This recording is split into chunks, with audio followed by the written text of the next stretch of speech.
Dear Venerable Long Po, I would like to ask a question about the situation whereby false allegations are made against us without any basis. How should we take it? First, we need to understand the meaning of false allegation. It means when we are right, but they think it's wrong, or we are doing good deeds, but they said it is bad. We call this false allegation. More than that with allegation, even they know that we are neither wrong nor bad, but they still lay blame on us for doing or being so. Let's go right into their mind. Why do they do this to us? Or why us? There must be two main reasons. The first rationale is conflict of interest that upsets them. The second grounds is ill will, because we did something they dislike. Therefore, they want to destroy us with wrong accusation. Oh, there is another reason. This happened to me once. After the matter was clarified, I asked the other party forthrightly of why this happened. He told me that it was because he just did not like me. Well, things happened. Once we found the three explanations, keep observing and don't rush to do anything yet. You have to see how far the damage will go. Whether it is among a small circle, i.e., it is affecting the family or up to the office scale, or worse than that, it will affect the public like those high authorities in the public service, and in politics such as some prime ministers or ministers. All right, as there is an allegation, and they know we are not wrong, we are not bad. To rectify this, we have to get to the point. If it is due to conflict of interest, there should be consultation and compromise, which can change the situation to the better, or from something serious to something bearable, which can bring about a small disadvantage, but it can be agreeable, so the matter can be finalized. In some cases, it's better to stop the matter beforehand, even if it will result in a small loss. Go ahead and finish it.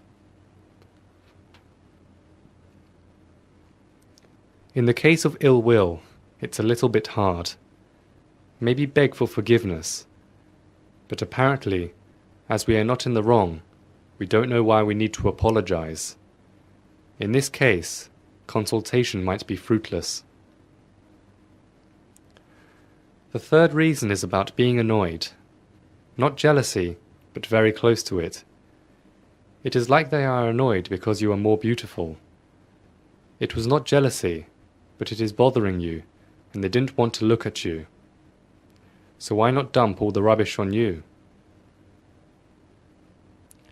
For example, your business is flourishing more than theirs, or the friends of their ancestors, without any conflict of interest, and it is not even jealousy, but it bothers them. For the third situation, it probably has to be what our ancestors taught us: to be considerate, to be polite, and to be humble. That could help rectify the situation. But what happens if we let the feelings go on until they become jealousy? Then it is again hard. But in conclusion, no matter which situation, what we have to do when there is an allegation is to first check ourselves to see whether there is any fault or damage in our doing. If there is, and even though it is minimal, try to mend it. Otherwise, it would give them a chance to overstate the matter. Secondly, recite this: endurance. This mantra is wonderful. Keep enduring. It is as we are under the sky. We may need the strong sun to dry our clothes, but when it rains, what do? We have to put up with it. When there is bad circumstances, we have to bear with it, and we might comfort ourselves that we did the same to them in the past lives. Today, they are taking the repayment. As we think this way, we could comfort ourselves to a certain level. At the same time, we should try to find out what causes the situation, i.e., whether it was because of conflict of interest or ill will, or we bothered them. When we have found out the reason, then try to reconcile and work out for mutual interest. Try to solve the problem step by step. If it was the misunderstanding within the family, then resolve in the family.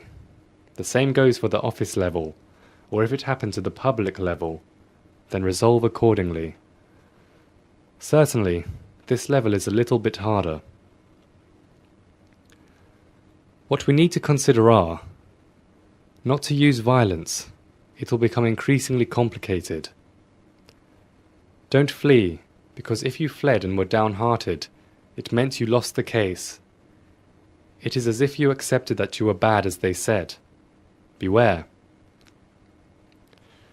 What's more, diligently do good deeds and tolerate. What is doing a good deed? It is to fulfill our duties within rules and regulations so as not to give them the opportunity to attack us. Don't take anything lightly. Be meticulous. It is like a boxer on guard. False allegation is just a jab. It can't knock you down. Apart from being thorough in our job, in addition, you need to accrue a lot of merit for the mass, or the public, or anyone involved, so that they can testify that you are a really good person. This time you need to show to the world that you are good, and it is necessary. Then radiate love and kindness to people. Don't breed ill will. In the case that they accuse you, it is like they are trying to tie a knot, and that they will hold one end, and you do with the other end. The more they get angry, the more ill will they have, and consequently accuse you. It is as if they pull the cord very hard. But if you spread loving and kindness, and you don't want to use violence, it is like doing a tug of war, and you release the cord first. What would happen? The person who pulls the string would only fall backward. You can smile. Like this, the chance to win peacefully is possible. But even though you try to rectify the situation, spread love and kindness, and tolerate, and do all sorts of good deeds, but still you don't win the case. My child, think that it was karma from past lives that you did to them. This time, you have to bear with it and let it happen. No matter how, don't blame yourself, because you didn't do anything wrong in this life. If you are to die, your mind is still bright. It is that much you could do.